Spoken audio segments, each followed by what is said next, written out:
Well, today we're going to learn about Edgar Guest. And he was a very prominent Detroiter at the beginning in the first half of the last century. Unfortunately, some people have never heard of him or don't know anything about him. And he really was a very interesting, fascinating person. And you'll learn about him today and his interesting life. The story begins in Birmingham, England, that is. He was born in the Birmingham, England area. His father came to Detroit in 1890 and brought his family the following year. Edgar entered school here, and I called him Edgar right then, but he was always called Eddie. So that's why the sign emphasizes the Eddie word. His father had a job with a brewery as an accountant, but lost it soon after the family arrived, and Eddie helped by being a soda jerk, a messenger boy. He was recommended to someone at the Detroit Free Press to be a copy person and began a job there, which was the beginning of a 60-year career with the Detroit Free Press. He began writing poetry and always said, "I'm just a reporter who wrote verses." He never called himself a poet. And indeed, that was an ongoing theme throughout his life, because some of the higher level intellectual poets were very disappointed in him and didn't think he was worth noticing. Guest was described as a pale, short, wiry, small-boned, with lively, smiling eyes, always a bow tie and glasses. Let's take a look at his life. As an 11-year-old, he got the after-school jobs that I mentioned, and his father passed away a couple years later, and he dropped out of school, so he did not finish high school. And that'll be an interesting theme, because he ended up with 3 honorary doctorates from major universities. So, after working in accounting, he became a cub reporter on the police beat. This was important in his development, as it conditioned him against the negative side of humanity. He began working at a desk, clipping out items for future use as fillers, and he began writing his own filler verse and submitted one to the editor. On December 11th, 1898, Eddie, as he was called, became a published poet. This was the first of over 11,000 poems. His verses were light and topical, a trend which continued throughout his life. People could identify with the common, ordinary topics he chose. At 21, he became a U.S. citizen. In 1905, he married Nellie Crossman. They had 3 children who became prominent in his poetry. He wrote a poem a day for the Free Press. One tragic day in 1916, he received a call from Nellie that their daughter Jessie was ill. He hurried home, and a doctor was summoned, and in hours, their darling daughter died. This was the foundation of one of his most famous and well-loved poems, entitled Home by him, but better known as A Heap o' Living. When I see some heads nodding, that phrase is really associated with him. And here it is, his title, Home, known by others as A Heap o' Living. It takes a heap of living in a house to make it home, a heap of sun and shatter, and you sometimes have to roam before you really appreciate the things you left behind, a hunger for him somehow, with him always on your mind. It don't make any difference how rich you get to be, how much your chairs and tables cost, how great your luxury. It ain't home to ye, though it be the palace of a king, until somehow your soul is sort of wrapped around everything. Interesting phrase, your soul is wrapped around everything. Home ain't a place that gold can buy or get up in a minute. For its home has got to be a heap of living in it. Within the walls, there's got to be some babies born. And then right there, you've got to bring them up, women good and men. And gradually, as time goes on, you find you wouldn't part with anything they ever used. They've grown into your heart. The old high chairs, the playthings too, the little shoes they wore. You hoard them, and if you could, you'd keep the thumb marks on the door. You've got to weep to make it home. You've got to sit and sigh and watch beside a loved one's bed and know that death is nigh. And in the stillness of the night to see death's angel come and close the eyes of her that smiled and leave her sweet voice numb. For all these scenes that grip the heart, and when your tears are dried, you find the home is dearer than it was and sanctified. And tugging at you always are the pleasant memories of her that was and is no more. You can't escape from these.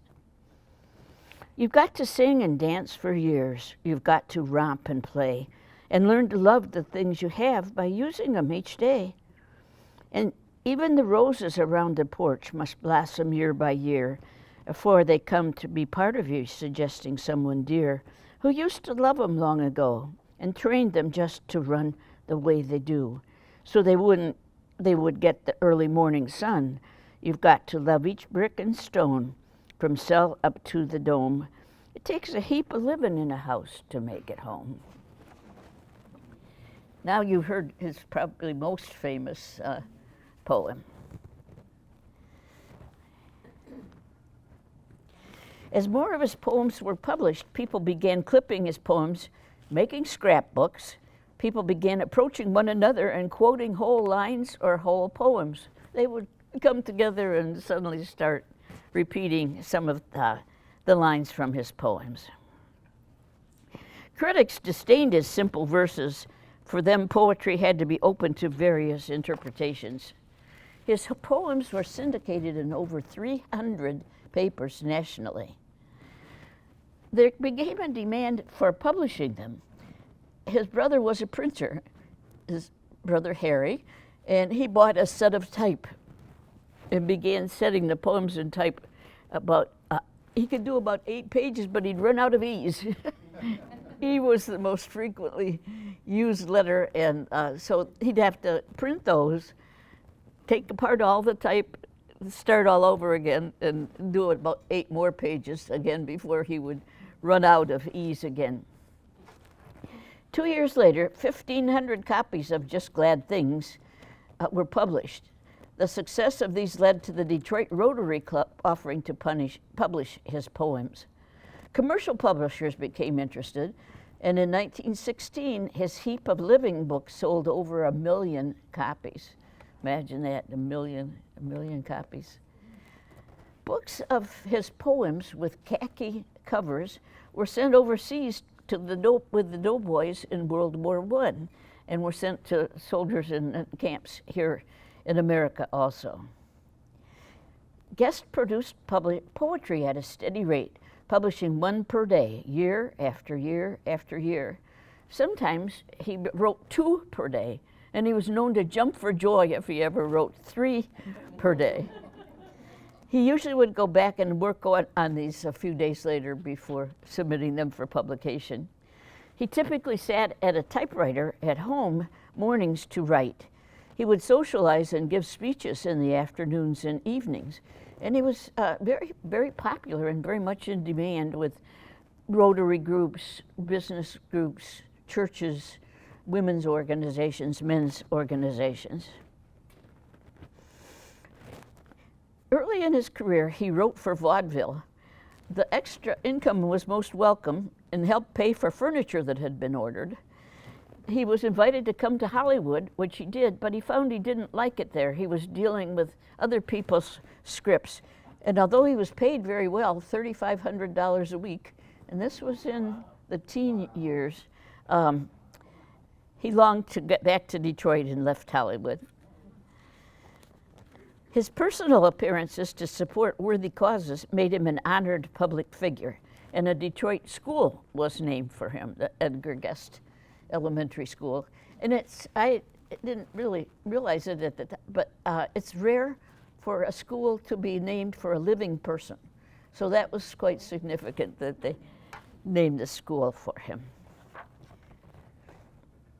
He had a regular radio program, and in the very early days of television program also, and he had speaking engagements all over the United States.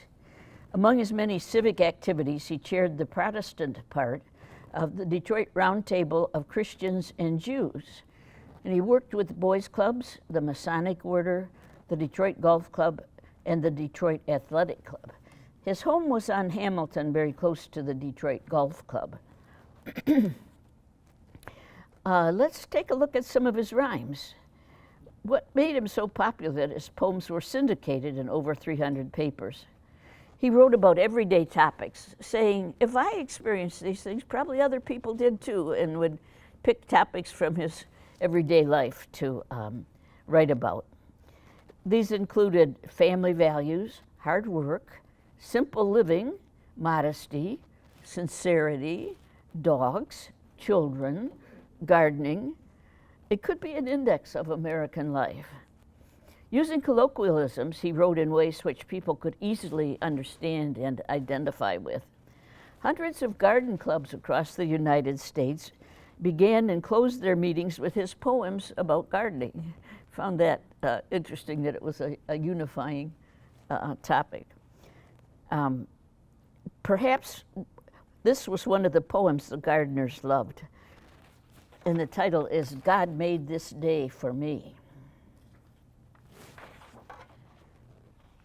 Just the sort of weather and just the sort of sky which seemed to suit my fancy with the white clouds drifting by. On a sea of smooth blue water, oh, ain't I an egotist with an I in all my thinking, but I'm willing to insist that the Lord who made us humans and the birds in every tray know my special sort of weather, and he made this day for me. This is just my style of weather, sunshine flooding all the place, and the breezes from the eastward blowing gently on my face, and the woods chocked full of singing till you'd think the birds never had a single care to fret them grief or make them sad. Oh, I settled down contented in the shadow of a tree and tell myself right proudly that the day was made for me. It's my day, my sky and sunshine and the temper of the breeze. Here's the weather I would fashion if I could run things as I please. Beauty dancing all around me, music ringing everywhere. Like a wedding celebration, only I plumb forgot my care and the tasks I should be doing for the rainy days to be, while I'm hugging the delusion God made this day for me.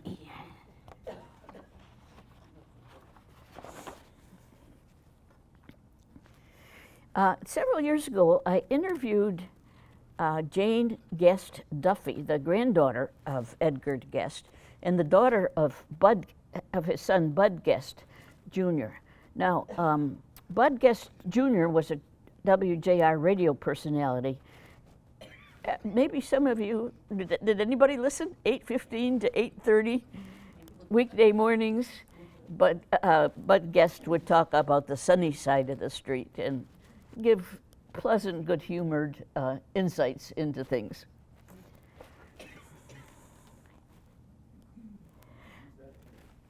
Pardon? We could, right. Jane Guest Duffy relayed that her grandfather was very modest and unassuming. He had friends at all levels of society. His friendship with Henry Ford dates back to the earliest days of the automotive industry. The family story is that Ford approached his friend Eddie and told him he was starting a motor car company. And if Eddie could donate $500, he could be part of the founding of the company. But Grandpa didn't even have $5 at that point in time that he could put in.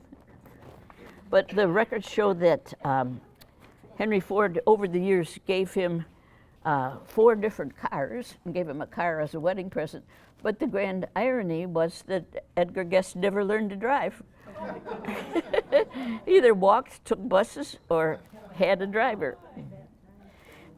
And Edgar Guest gave a eulogy at Ford's funeral, and I looked it up, and it was very touching. In 1988, Guest was added to the Michigan Journalism Hall of Fame. Mike Duffy, who was married to Bud Guest's daughter, Jane Guest, wrote a fine article in the Free Press about Edgar Guest and used the words heap of pride in Eddie Guest. Mike Duffy had encountered the holier-than-thou academic disdain shown by English professors about Guest's work and encounters with these words. With Edgar Guest in his writing, there was nothing sneaky or highfalutin. He was not a big on alienation or murky symbolism. He was not a sourpuss.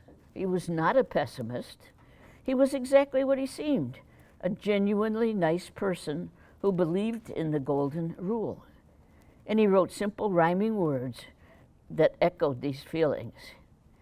He was a newspaper guy for nearly 4 decades, never missing a deadline, 7 days a week.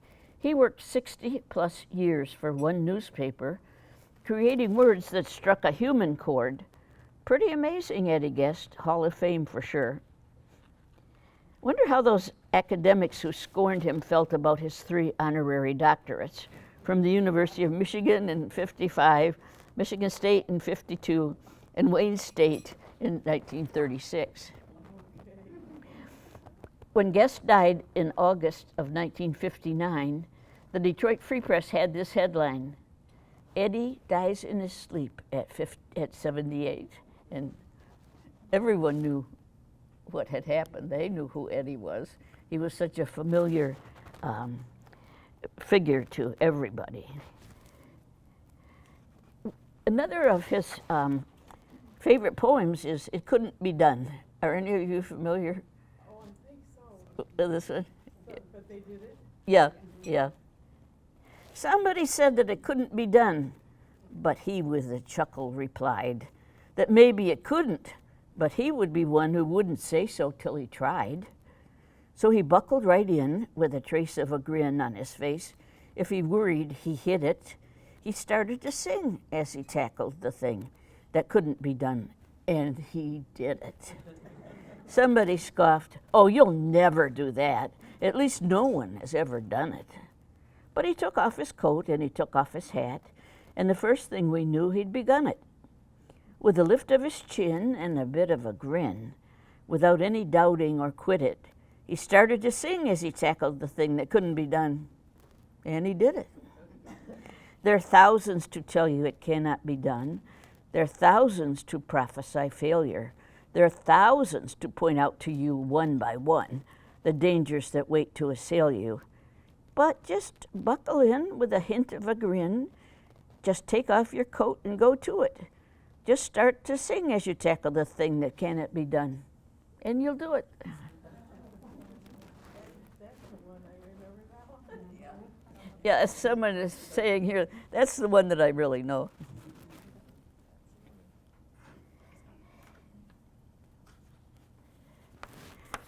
This particular poem was very popular with businessmen.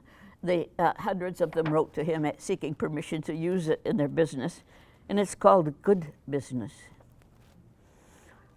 If I possessed a shop or store, I'd drive the grouches off my floor. I'd never let some gloomy guy offend the folks who come to buy. I'd never keep a boy or clerk with mental toothache at his work. Interesting image of mental toothache. Nor let a man who draws my pay drive customers of mine away. The reason people pass one door to patronize another store is not because the busier place has better silks or gloves or lace or cheaper prices, but it lies in the pleasant words and smiling eyes. The only difference, I believe, is in the treatment folks receive.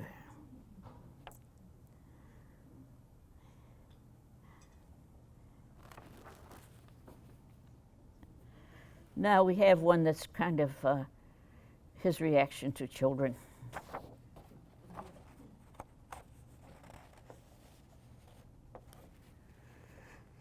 The other night, about 2 o'clock, or maybe it was 3, an elephant with shining tusks came chasing after me. His trunk was waving in the air and spouting jets of steam. And he was out to eat me up, but still I didn't scream or let him see that I was scared. A better thought I had. I just escaped from where I was and crawled in bed with Dad. One time there was a giant who was horrible to see. He had 3 heads and 20 arms, and he came after me. A red-hot fire came from his mouth, and every hand was red, and he declared he'd grind my bones and make them into bread. But I was just too smart for him. I fooled him mighty bad. Before his hands could collar me, I crawled in bed with Dad. I ain't scared of nothing when it comes pestering me at night. Once I was chased by 40 ghosts, all shimmery and white. Then I just raced them around the room and let them think maybe I'd have to stop and rest a while and they could capture me. But then they leapt into my bed. Gee, but they were mad to find that I had slipped away and crawled in bed with Dad. No ghosts, giants, or elephants have dared to come in there, 'cause if they did, he'd beat 'em up and chase 'em to their lair. They just hang around the children's rooms and snap and snarl and bite and laugh if they can make you yell for help with all their might. But I don't ever yell out loud. I'm not that sort of lad. I slip from out the covers and crawl in bed with Dad.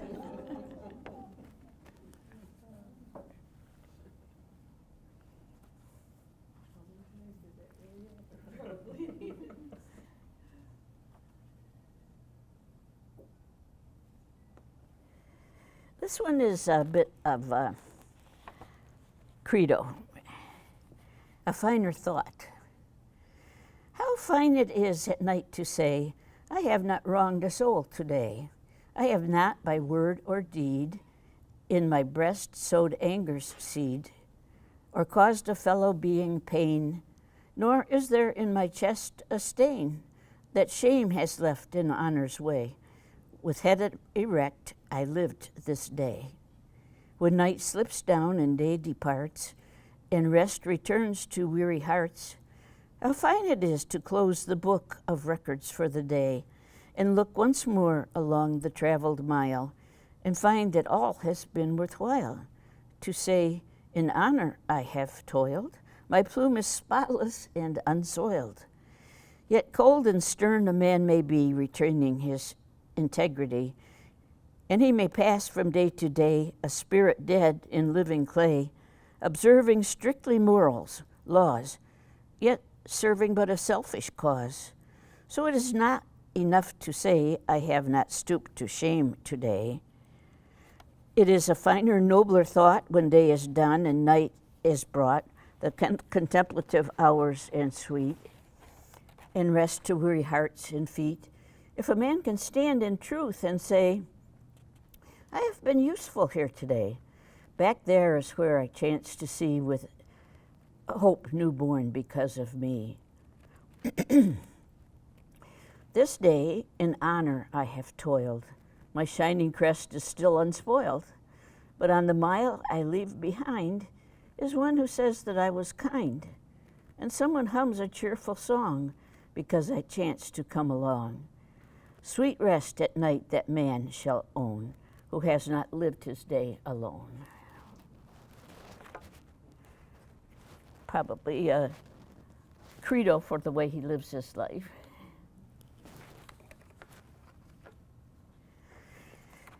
In Brokaw's Greatest Generation, there is a tribute to Edgar Guest, and this is what he wrote. Edgar Guest wrote with such simple and yet at the same time splendid beauty.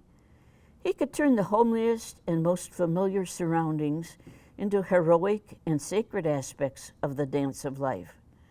Not since Longfellow, perhaps, had an ordinary American writer appeared with such a capacity for transforming the mundane into the glorious, the consoling, the uplifting. To a nation overwhelmed by a tumultuous ordeal of change, sound familiar? Edgar Guest touched millions with the simplest words of the English language and lifted their souls, gave wings to their hopes, and fortified them with almost spiritual armor to face the daunting tasks that they faced. Nice.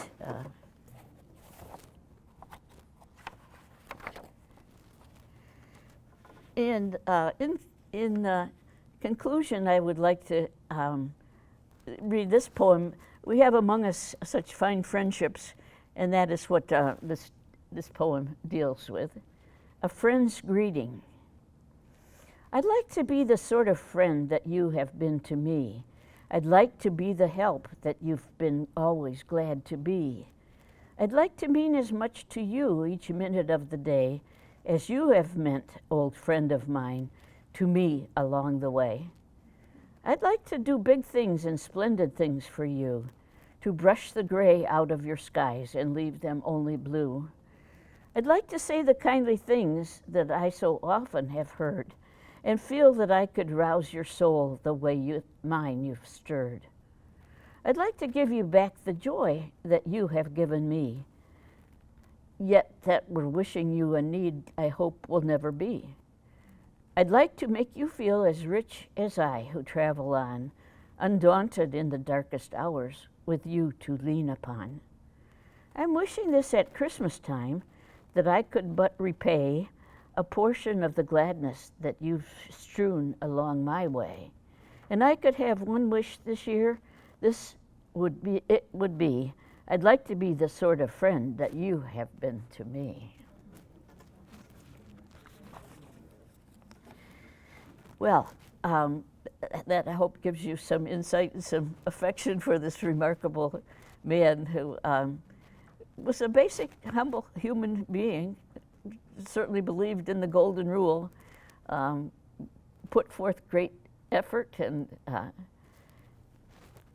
helped make the world a better place. So we will say goodbye to Eddie Guest, and if you have any questions, I would be glad to deal with them. Yes? Diane, tell me again the years that you wrote for the paper. Tell me how many? The years. What were the years that you wrote? Basically from 1898 to 1959. He died in 1959. And he had television programs, national and radio programs, as did his son, Bud Guest. Bud Guest was very active at St. Dunstan's Playhouse also.